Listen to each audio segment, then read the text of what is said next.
Nós somos a primeira igreja batista em Itapevi. Que a mensagem a seguir possa abençoar sua vida. Boa noite a todos. Uma grande alegria poder estar novamente reunidos com a igreja e nós darmos continuidade a mais uma mensagem da série que nós estamos trabalhando neste mês, Vida em Comunidade. Neste mês nós temos olhado para a igreja de Corinto e buscado aprender por meio da experiência daquela igreja e daquilo que Deus trouxe àquela igreja, a aprendizados que sirvam para a nossa vivência como comunidade, como igreja. O tema da nossa mensagem de hoje é uma mesa para todos. Nossa mensagem vai estar baseada em 1 Coríntios, capítulo 11, a partir do verso 17, onde trata-se sobre o encontro de uma festa chamada ágape. Ágape é a palavra amor no grego, então era a festa do amor. Nós vamos olhar para esta festa, e nesta festa era celebrada a ceia do Senhor, como nós conhecemos hoje. Meu objetivo por meio dessa mensagem, na verdade, é apenas conduzir a igreja para que possa participar da ceia do Senhor de maneira digna. Isso significa participar em unidade. Eu quero rapidamente, mais uma vez, trazer para vocês um pouco do contexto da igreja de Corinto, porque às vezes pode haver entre nós aqueles que não estiveram conosco durante esta série, e é sempre bom então relembrar um pouco. Corinto era uma cidade portuária e um rico centro comercial. A cidade, ela ostentava um teatro ao ar livre, com uma capacidade para 20 mil espectadores. Corinto possuía uma população que incluía gregos, romanos, judeus e orientais daquela região. Exibia com orgulho o templo de Afrodite, os quais muitos dizem que existia neste templo 1000 sacerdotisas. Sacerdotisas essas que costumavam descer em momentos e em épocas festivas para terem relações com os homens da cidade. A condição imoral de Corinto é vividamente percebida no fato de que o termo grego korintianizomai, uma palavra grega que literalmente significa agir como um coríntio, alguém que nasceu daquela cidade. Mas este termo era conhecido como alguém que cometia fornicação. Então a palavra korintianizomai era usada para dizer ou chamar alguém que cometia fornicação. Por isso, Corinto era notória como uma cidade imoral, pecaminosa. O evangelho foi pregado em Corinto pela primeira vez pelo apóstolo Paulo no ano 50 depois de Cristo, e nós temos essa narrativa escrita em Atos, capítulo 18, foi durante a segunda viagem do apóstolo. Os problemas aparecidos no culto daquela igreja têm semelhanças extraordinárias com muitos problemas litúrgicos vividos em nossos dias, século 21. Ou pelo menos uma boa parte das igrejas enfrentam problemas semelhantes. A igreja de Corinto, ela vivia uma grande efervescência espiritual, conhecida também pelos muitos dons que possuía. Entretanto, ao mesmo tempo conhecida por suas divisões, conhecida por sua infantilidade, escrita e denunciada pelo próprio apóstolo Paulo. Paulo chega a escrever que não poderia falar com eles como adultos, porque eles eram infantis, carnais. O espírito faccioso permeava essa comunidade, afetava todos os seus cultos. E acredito, sim, que aonde mais se percebia isto, era nesses encontros da festa do ágape, a festa do amor. E é a partir daí que nós vamos olhar e tentar tirar algumas lições deste texto. A primeira pergunta que eu gostaria de responder é: quando era celebrada a ceia do Senhor? Nós não temos um texto bíblico que afirme com clareza em que espaço de tempo eles se reuniam para celebrar a ceia do Senhor. Eu não trouxe aqui dados, informações, mas existem relatos históricos, pais da igreja, que falam um pouco sobre estas festas. Então os teólogos e historiadores, baseados nessas informações, afirmam que esta festa, a festa do ágape, aonde ocorria a ceia do Senhor, ela era celebrada pelas igrejas locais num período de uma semana. Então, em uma semana, cada 7 dias, eles faziam uma festa chamada ágape, e durante essa festa também celebrava a ceia do Senhor. Essa festa do ágape, ela era uma festa onde todos, traziam comidas, bebidas, eles celebravam dessa forma juntos a morte e a ressurreição de Cristo, ouviam da palavra, tá? Era uma festa que tinha sim em seu início o fim de glorificar a Deus, de fazer com que a morte de Cristo fosse lembrada, de que a ressurreição de Cristo fosse lembrada, de que a vitória que Deus havia dado à sua igreja fosse lembrada. Ela começou de uma maneira boa, de uma maneira correta, esta festa. Entretanto, por causa dos abusos, e nós veremos isso hoje, a festa do ágape, ela foi separada da celebração da ceia. Por causa de erros que aconteciam nessa festa, então eles pegaram a celebração da ceia e tiraram de dentro da festa. Mas a festa ainda continuava acontecendo, mas a ceia já não era mais celebrada nas festas.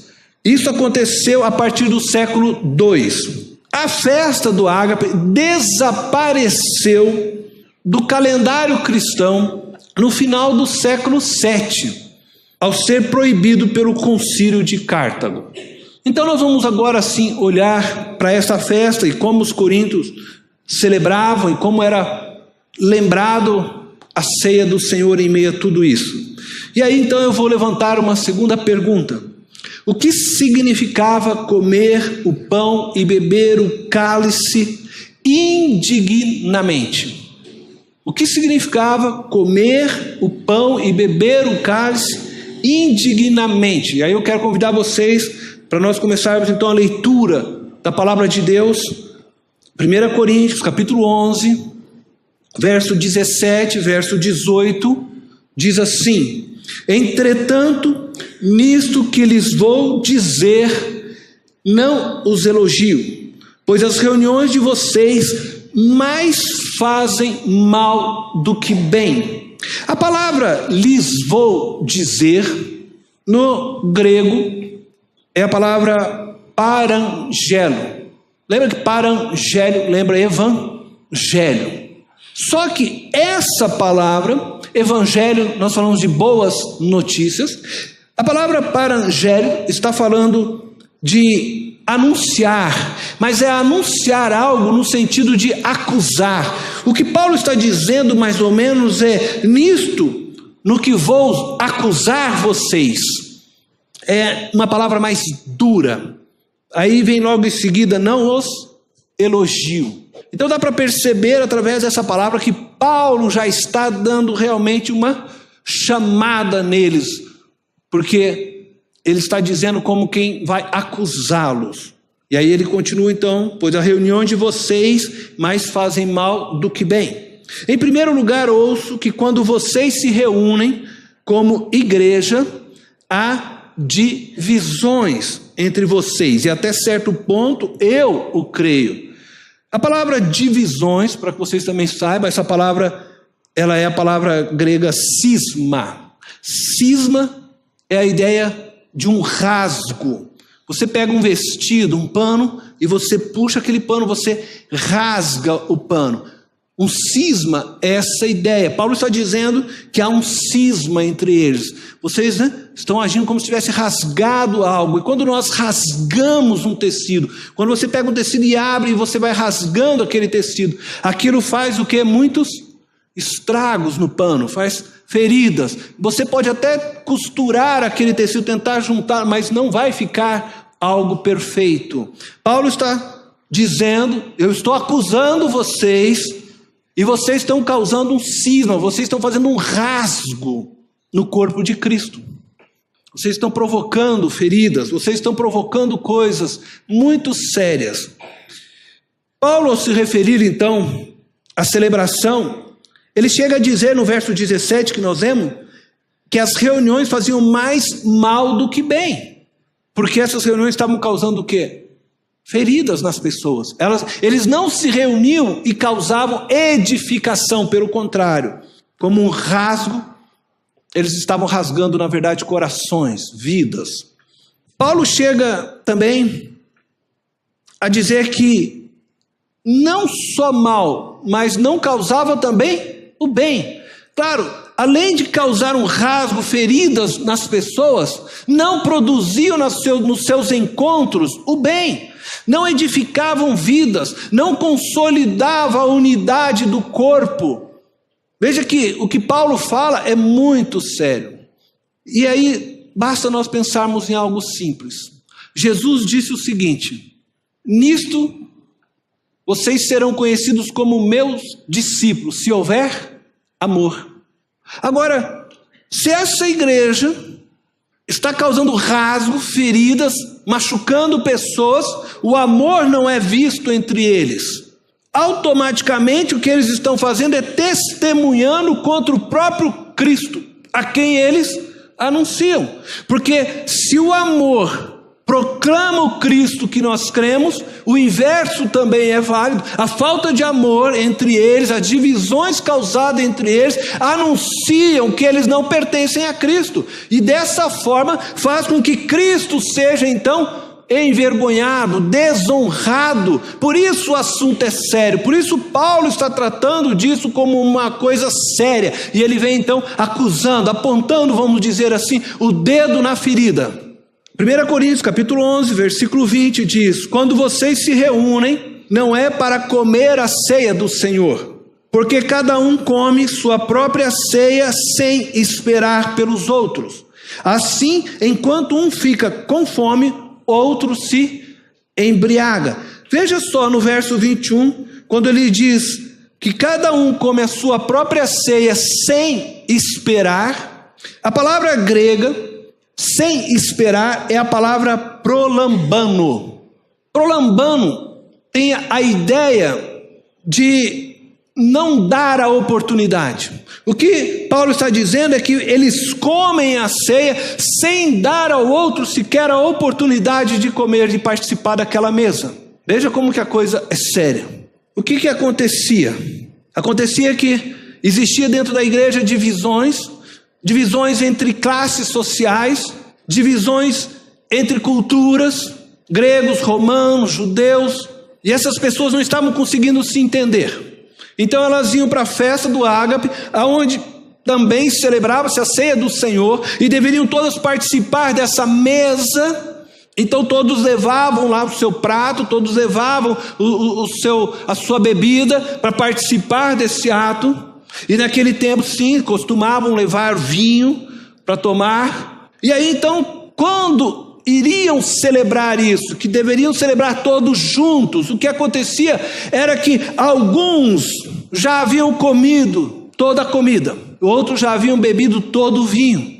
E eles faziam dessa forma para não compartilhar, para não dividir. E eles faziam de forma a não dar ao outro sequer a oportunidade. Então eu chegava, trazia o meu vinho, trazia o meu pernil, e aí ao invés de eu esperar, eu comia logo para que não tivesse sequer outra oportunidade de comer da minha comida. Que tipo de espírito é esse? Onde pessoas se reúnem com a intenção de não dar a outra oportunidade de comer da sua própria comida. Você já pensou? Você prepara a maionese, você fala que vai participar de um churrasco com as pessoas, só que aí você pega e come toda a maionese para depois ir lá e falar: cadê a maionese que você ia trazer? Já está aqui, ó. Não dá sequer a oportunidade do outro saborear o seu prato. E isso acontecia porque havia entre eles exatamente divisões. Alguns começaram a pensar: poxa, mas eu trago um prato, eu trago um cordeiro, e a pessoa vem e traz só uma coxinha, ou eu trago um café com não sei o quê, e o outro traz só um copinho d'água. E eles começaram entre eles a discordar, e cada um falou: bom, você quer saber? Já que ele não, eu vou comer o meu. E cada um começou a comer o seu, e virou então um encontro individualizado, uma reunião onde não existia comunhão, não se sentavam à mesa como um.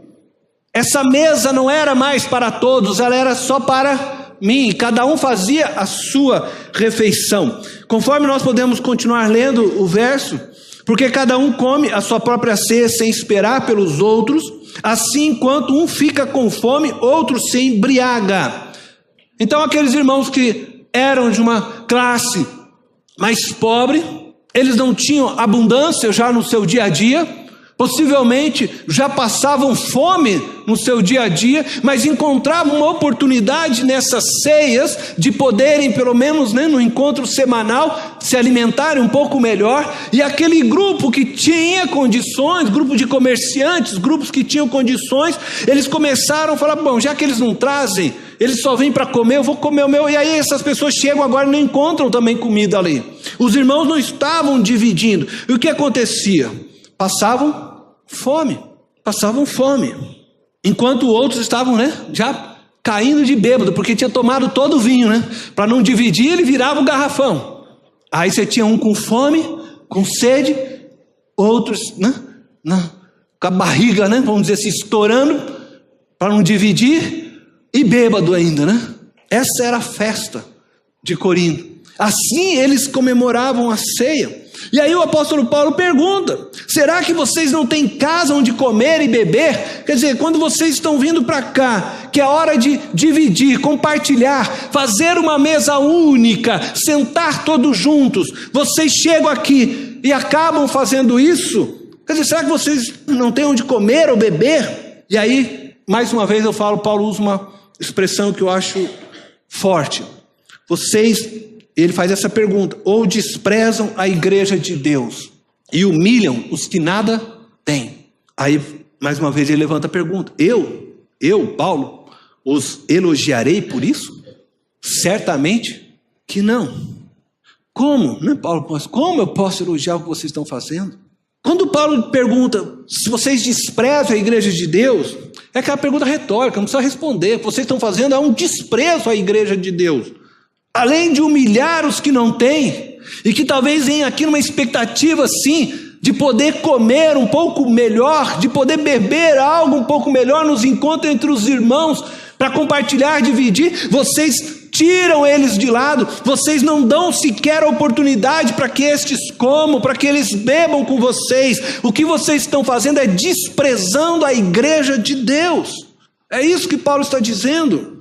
É perceptível pelas palavras do apóstolo Paulo que a falta de fraternidade entre eles e a falta de reverência na celebração da ceia,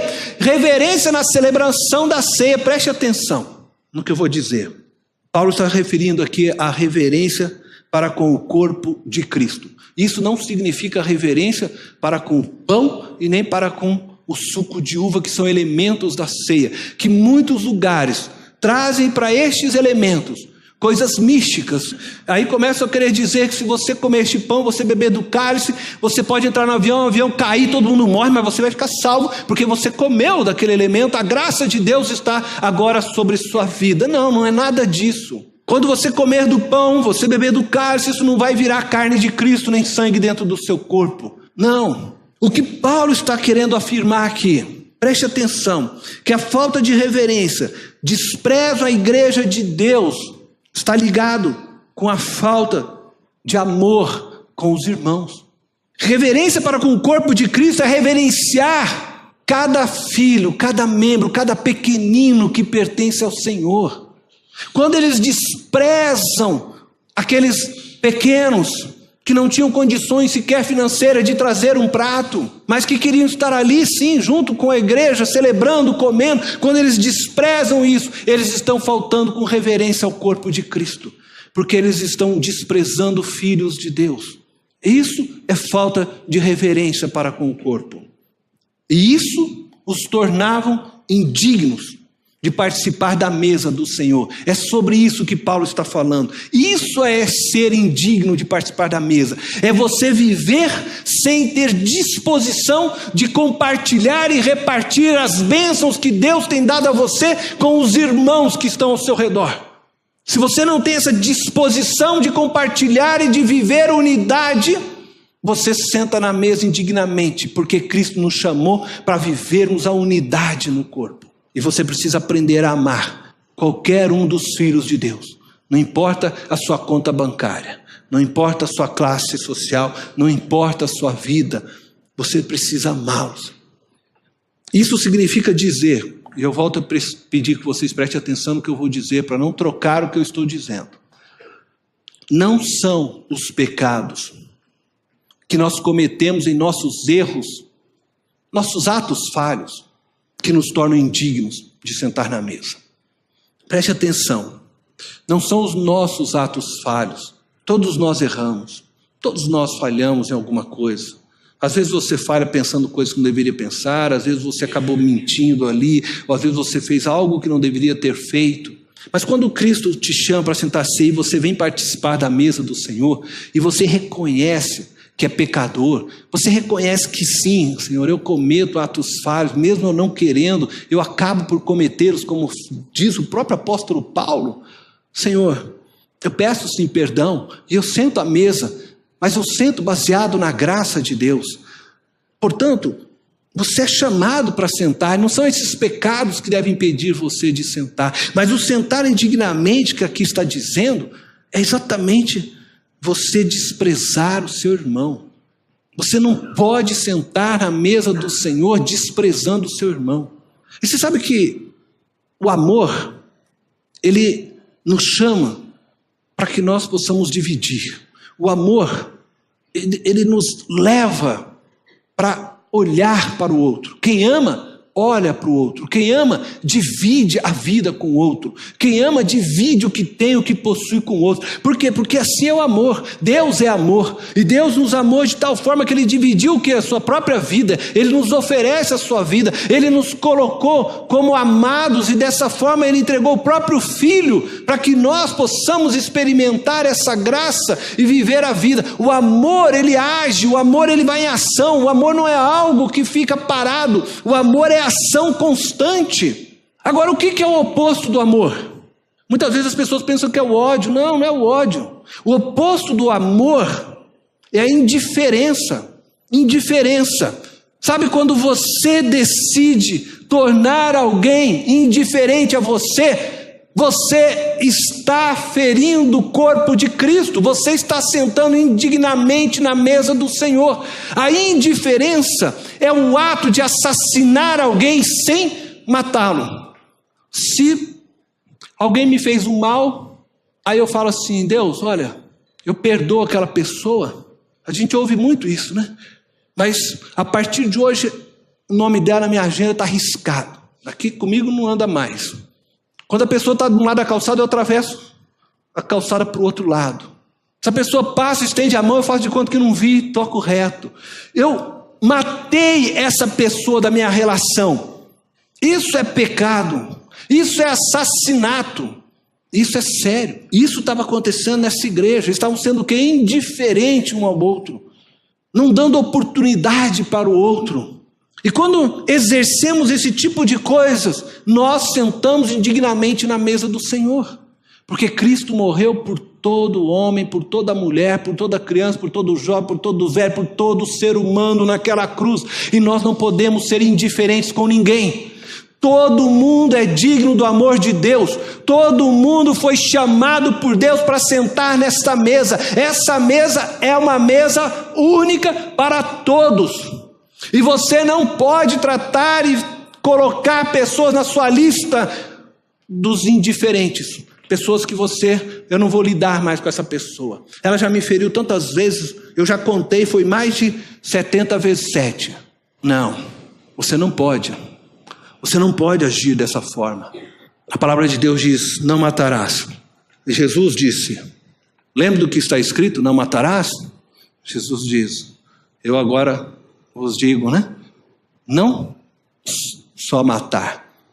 Ele coloca e diz assim, que é errado, até mesmo quando você maldiz o seu irmão.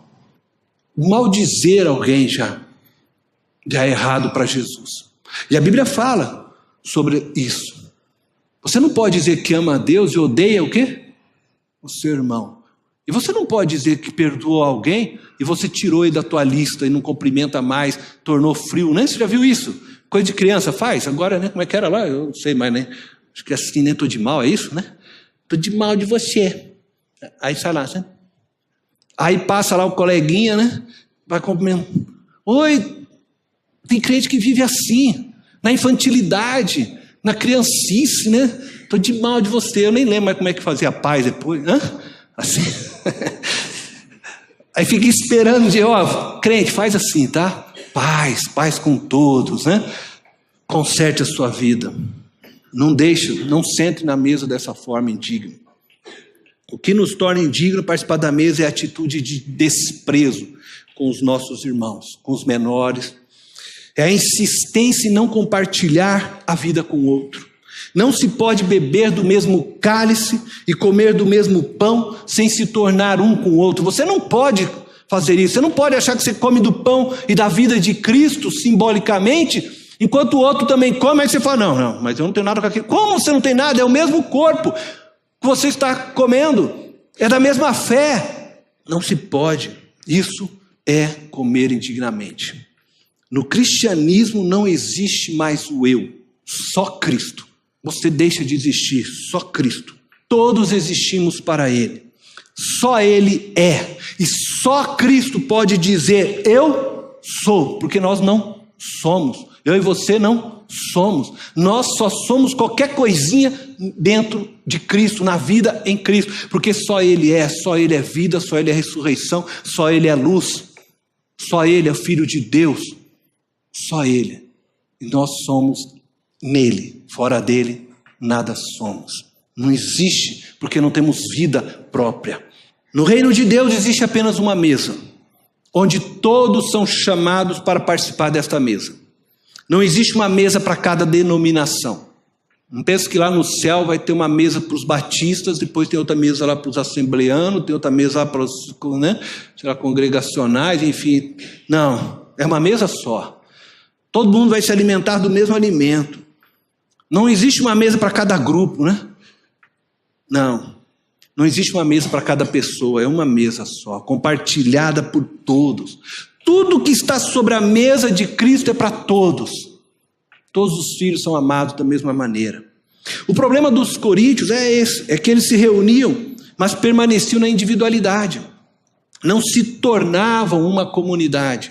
Existia um individualismo no centro das suas reuniões. Parece estranho a gente falar que eles se reuniam, mas ao mesmo tempo não se reuniam. Quer dizer, eles se reuniam, se agrupavam, mas não se tornavam um, não se deixavam, não se permitiam viver unidade. Muitas vezes é assim que a gente vive como igreja. Podemos nos sentar aqui todos os domingos, parecermos uma grande família, mas na verdade vivemos sempre, cada um, a sua individualidade. Nós temos que cuidar para não fazermos isso. Participar da mesa do Senhor, sem disposição de compartilhar os recursos que o Senhor tem dado a você, com aqueles que necessitam, é participar de forma indigna de sua mesa. Quem participa da mesa do Senhor precisa saber que o pão nosso não me pertence, nem a mim nem a você, mas ele é nosso, é de todos. E todos têm o mesmo direito de comer, não importa a quem Deus usou para trazer o pão. Porque aquele que foi abençoado por Deus, ele é abençoado para abençoar. E que ele tenha sempre essa disposição. Viver em Cristo é viver em comunidade. Não existe espaço para individualismo. Viver em Cristo é ser parte de algo maior do que nós mesmos. Não existe espaço para o egoísmo. Viver em Cristo é ser cristocêntrico. Não existe espaço para em si mesmar. Precisamos discernir o verdadeiro significado da celebração da ceia do Senhor. Então eu vou ler como celebrar a ceia de forma digna. Espero e creio que vocês já entenderam como. Paulo diz em 1 Coríntios, capítulo 11, a partir do verso 23. Pois recebi do Senhor o que também lhes entreguei, que o Senhor Jesus, na noite em que foi traído, tomou o pão e, tendo dado graças, partiu e disse: isto é o meu corpo que é dado em favor de vocês. Façam isto em memória de mim.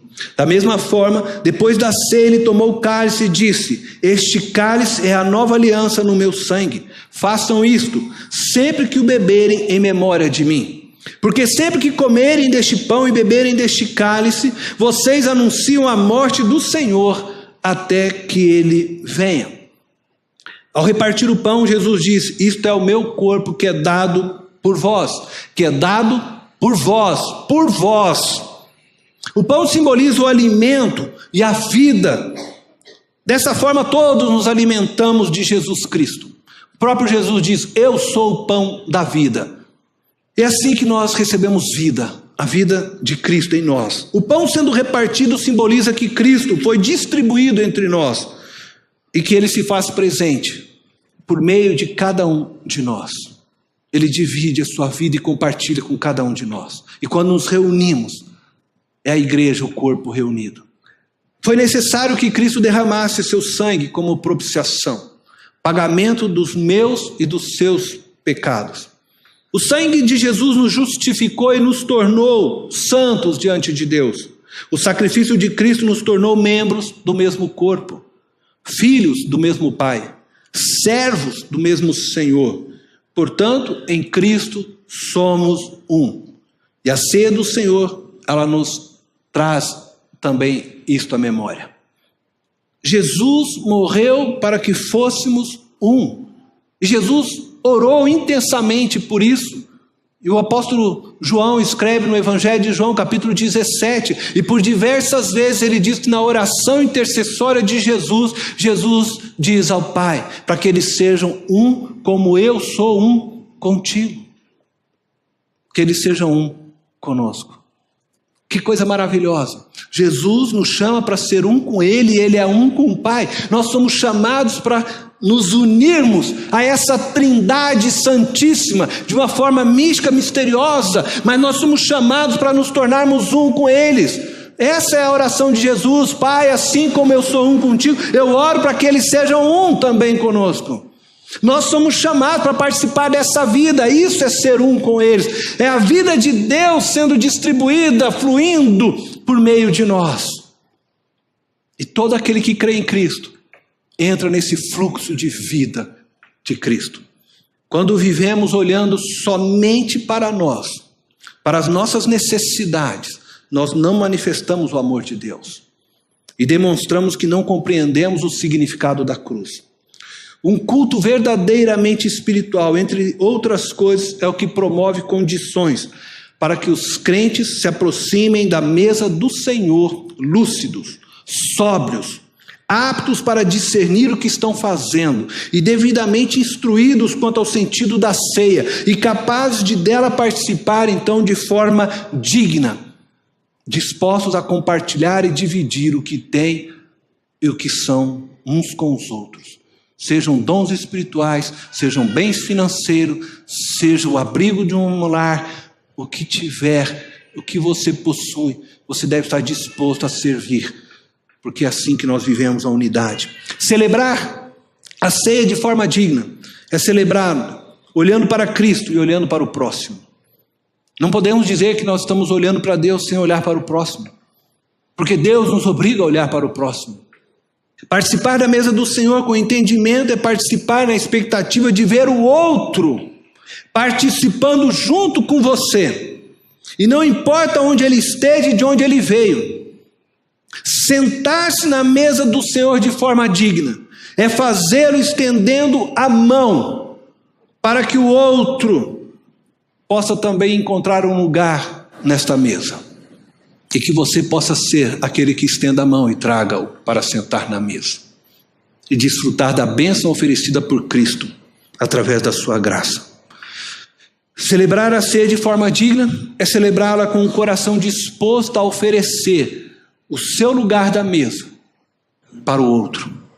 Se levante, convide o outro para sentar na mesa, no seu lugar.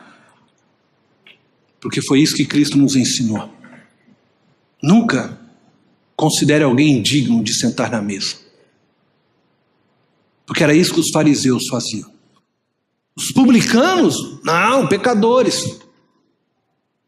Aquela mulher limpando os pés de Jesus, nossa, ele não sabe quem ela é. Essa é a atitude dos fariseus, homens que se consideravam santos demais, muito religiosos, batiam no peito, né? Dou dízimo, jejum 2 vezes por semana, faço isso, faço aquilo. Jesus chamou eles de sepulcro caiado, bonitos por fora, podres por dentro. Nós não temos o direito de considerar alguém indigno, porque todos aqueles religiosos consideraram indigno, Jesus considerou digno e os chamou para sentar na mesa dele, para fazer parte do seu reino. Aqueles homens não sabiam o que dizer. Pois eu concluo com vocês 1 Coríntios capítulo 11, verso 28. Examine-se o homem a si mesmo, e então coma do pão e beba do cálice. A primeira coisa que eu gostaria de convidar você agora é uma reflexão. Faça um exame da sua consciência. Assegure-se que a sua atitude ao participar da mesa do Senhor, e nós faremos domingo que vem, seja correta. Que você tenha certeza que você está sentando de forma digna, com o coração aberto para que outros possam participar dessa mesa, convidando outros a participar desta mesa, não sendo indiferente com nenhum dos seus irmãos. Por isso a Bíblia diz: se você souber que alguém tem algo contra você, vá primeiro reconciliar, depois vem sentar nessa mesa, traga a sua oferta, vem participar dessa adoração. Pense, se há alguém que você precisa fazer um acerto, vai e faça. Não risque a pessoa da sua agenda. Não ignore ninguém, não faça e não trate ninguém com indiferença, porque isso fere o corpo de Cristo. Cristo morreu por todo pecador. Todo pecador. E não importa qual a gravidade desses pecados. Todo pecador é alvo do amor de Deus. Você não pode tratar pessoas, seres humanos, de maneira indiferente. Cabe a mim e a você trazê-los para participar da mesa do Senhor. Apresentar para eles a graça de Cristo. Segunda reflexão que eu gostaria que você fizesse. Convide seus amigos, familiares, seus colegas de trabalho para participar da mesa do Senhor. Não os condene, os convide para conhecer Cristo. Não aponte os erros deles, porque nós temos nossos próprios erros. Jesus nos mandou sair e convidar todas as pessoas para fazerem parte do seu reino. Ide pelo mundo e anunciai. Não é assim? Ide e pregai, meu amor. Anuncie que Deus me enviou e que os pecados foram pagos, que ninguém mais precisa ter culpa. Porque os pecados estão pagos, a salvação já foi dada, é de graça. Vão e anuncie essa graça. E ele diz para todos, não somos nós que vamos escolher para quem. Todos são chamados a fazerem parte dessa comunidade. Não cabe a mim nem a você escolher aqueles que devem participar na mesa. Nosso dever é unicamente de convidar. É uma mesa para todos.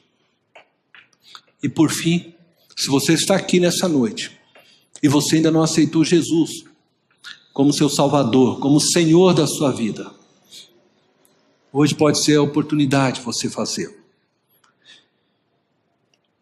Não existe vida fora de Cristo. Não existe esperança fora de Cristo.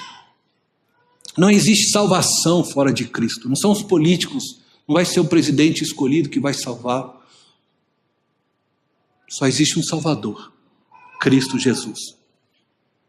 Ele um dia vai implantar o seu reino, vai estabelecer a justiça. Ele te convida a sentar na mesa dele, a participar dessa mesa, mas é preciso que você creia nele como Senhor e Salvador. É preciso que você realmente se renda aos seus ensinos. Faça isso, é sua oportunidade. Feche os seus olhos.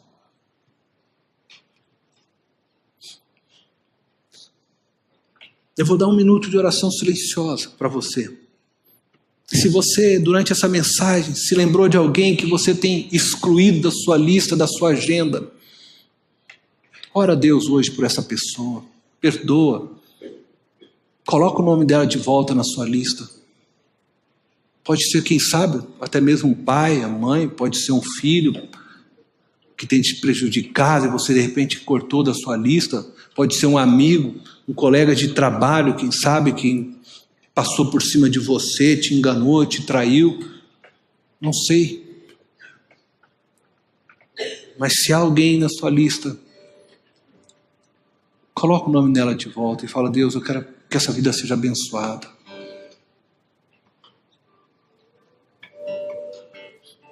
Se você não tem nenhum nome que estava sendo ignorado, esquecido, eu quero que você lembre agora de pessoas para você convidar para participar da mesa do Senhor. Pessoas que estão perdidas, estão nas trevas, mas que foram chamadas por Cristo para o reino da luz. Ora por essa pessoa agora. Coloca esses nomes e fala: Senhor, pode ser um parente, pode ser um amigo, pode ser um colega seu de trabalho. Deus eterno, nós clamamos a Ti, Senhor, que venha derramar sobre nós a Tua graça e que nós possamos amar como o Senhor ama, que nós possamos olhar para cada pessoa com o Teu olhar, sempre com o coração disposto a servir, a abraçar, mesmo quando ferido, que nós possamos nos lembrar da Tua palavra que nos ensina que quando baterem uma face para a gente dar a outra, quando pedirem para andar 1000 milhas, nós vamos andar 2. Deus, nos ajuda a vivermos de maneira digna do Teu ensino, da Tua vida, com o coração sempre disposto a compartilhar, a repartir tudo quanto o Senhor tem nos dado, sejam elas bem materiais, bens espirituais, mas nós queremos que a nossa vida, que é a vida do Senhor, que agora flui em nós, possa continuar fluindo e transbordando e alcançando pessoas que estão ao nosso redor. Nós queremos fazer diferença. Nós queremos, Senhor, ser uma comunidade que expresse o Teu amor aonde estivermos, Deus. Uma comunidade aberta para que pessoas possam vir sentar na Sua mesa sem julgamento, sem condenação. Porque quem salva é o Senhor. Quando muitos eram desprezados, o Senhor mesmo ia em direção àquelas pessoas e as chamava. E nós queremos seguir o Teu exemplo, Senhor. Nós queremos seguir o Teu exemplo. Nos ajude. Nos ajude a sermos cristãos mais parecidos com o Senhor. A compartilharmos nossas vidas plenamente, Senhor. E sermos irmãos.